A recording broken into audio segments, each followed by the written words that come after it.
folks, Chuck Holton here. Even though I'm in Israel, and of course there's a lot going on over here with the impending invasion and all the rockets and everything going overhead, I still want to take a moment and remind you about what's happening in Armenia. And I know that might not seem too important in the greater scheme of things, but if you are Armenian, it certainly is. And if you care about geopolitics, Armenia is a place you need to keep your eye on.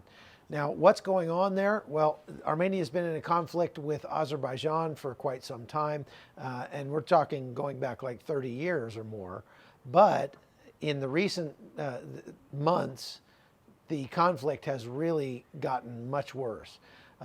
There is this Nagorno-Karabakh district that's an exclave of Armenia, or at least it was, and it was an exclave because it was full of Armenians. It was a part of Azerbaijan in its location, but the people who lived there were Armenian, and that's because Azerbaijan really wasn't a country until something like 100 years ago. Azerbaijanis came from northern Iran, eastern Russia, and were sort of, put there and given their country by Stalin. And that has caused all sorts of problems between the Azeris and the Armenians. And I'm not going to say that Armenia is lily white in this, that they've never, kicked Azeris out of their homes either. But the bottom line is this land and all the land all the way to Baku was traditionally Armenian land. And Armenians and Azeris lived together in peace for a long, long time up until about 1991. And the Armenians in the Nagorno-Karabakh district wanted to be associated with Armenia, but that's like a 4-hour drive from the Nagorno-Karabakh, and it's inside what is now the borders of Azerbaijan. So Azerbaijan had some real heartburn with that. They got pretty sideways, and Azerbaijan attacked the Armenians, and that led to a war that Armenia won 30 years ago. Well, fast forward to 2020, when I first found out about this conflict. In September of 2020, Azerbaijan attacked Armenians in the Nagorno-Karabakh, and would have taken the entire thing if it weren't for the fact that Russia stepped in and brokered a ceasefire. But that ceasefire was dependent on Russia's strength and Russia keeping peacekeepers in the region that would keep the Azeris from pushing further. And the war in Ukraine has kept that from happening. The Russians are losing strength, they're losing influence, they are seen as very weak right now all over the world. And so the problem with that is that Armenia is kind of a little brother to Russia, and they had to be because of their location. So the Azeris decided this was their time to act, and about a month ago they pushed out 120,000 Armenians who were still left living in the Nagorno-Karabakh, or what they call it as Artsakh, the Republic of Artsakh. They wanted to make it its own country, but nobody would recognize it as such, and so they called it Artsakh, nobody else did.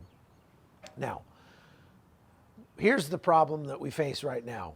Because of the war here in Israel, and because of the continuing war in Ukraine, the world's attention is very distracted. They're distracted from what's happening in Asia and between the Azeris and the Armenians. That's very bad for Armenia because Azerbaijan has been killing Armenians. They've been driving them out of their homes. And I was just there a few weeks ago, but I came directly to Israel from there. And of course, this impending war in Israel is taking all of the bandwidth from most news agencies. And so nobody wants to talk about Armenia, but I do. I think that you need to know about Armenia, you need to know what's going on there, and you need to pray for our Christian brothers and sisters in Armenia, Armenia being the world's first Christian country, because Azerbaijan looks like it may very soon try to take advantage of the fact that the world is distracted and push into Armenia proper. They want to take the southern corridor that Armenia owns going all the way down to the Iranian border. The Azeris call that the Zangezur corridor. They want to put a oil or natural gas pipeline across there, as well as a road, so that they can reach their exclave of Nakhichevan. So you have this tiny little exclave of Azerbaijan called Nakhchivan that's on the other side of that corridor. And right now they don't have any good way to get to Nakhchivan from their own country. So it is very, very high on Azerbaijan's list. President Aliyev wants to take the Zangezur corridor so that he can put that road and natural gas pipeline in, more importantly, because that will translate to many, many billions of dollars for the Azeris, for the Azeri government, for the Azeri dictator. Unfortunately, the people in Armenia are kind of being forgotten by the world, and that's too bad. So I wanted to say something about it and say that I support Armenia. And we're seeing that Armenia is trying to distance itself from Russia now because it realizes that Russia never really intended to take care of Armenia. They never really intended to help Armenia. Armenia was completely expendable to Russia, and they can't count on Russia. And so they're hoping that they can count on the West a little more. That's a debatable topic. We could do our own podcast about that. But the bottom line is that they are leaning now more towards the EU and the West. France, who has the largest community of Armenians in Europe, has been supporting Armenia and even opening a consulate in the Syunik province that's currently threatened by Azerbaijan. They also have agreed to sell weapons to Armenia that will help Armenia in the case of another conflict with Azerbaijan. And I think that's a matter of when, not if, at this point. If they get into another conflict, in the last one, they lost more than 5,000 men in 44 days. So let's just pray that that doesn't happen again. Everybody is really tired of all these wars, and the entire geopolitical spectrum is shifting because America is getting weaker all the time, and so it's not able to act as that deterrent force that it once did in the world sphere.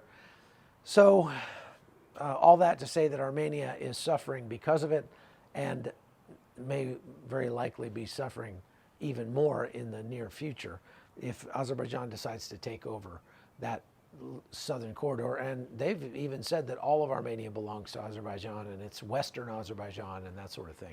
If that were to happen, you'd see a humanitarian crisis on a scale that we haven't seen since Syria.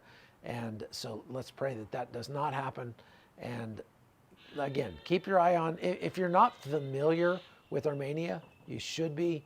It's one of the world's most beautiful countries. It's cheap, it's safe from a crime standpoint, and the people there are absolutely wonderful. I love Armenia with all my heart, and I pray that Armenia will be able to stand and that somebody will broker a peace deal between them and Azerbaijan so that they can hopefully someday get Artsakh back and free Artsakh from the occupation of the Azeris. All right, that's all I've got for today. Thanks for watching. Thanks for listening. God bless you all. Take care.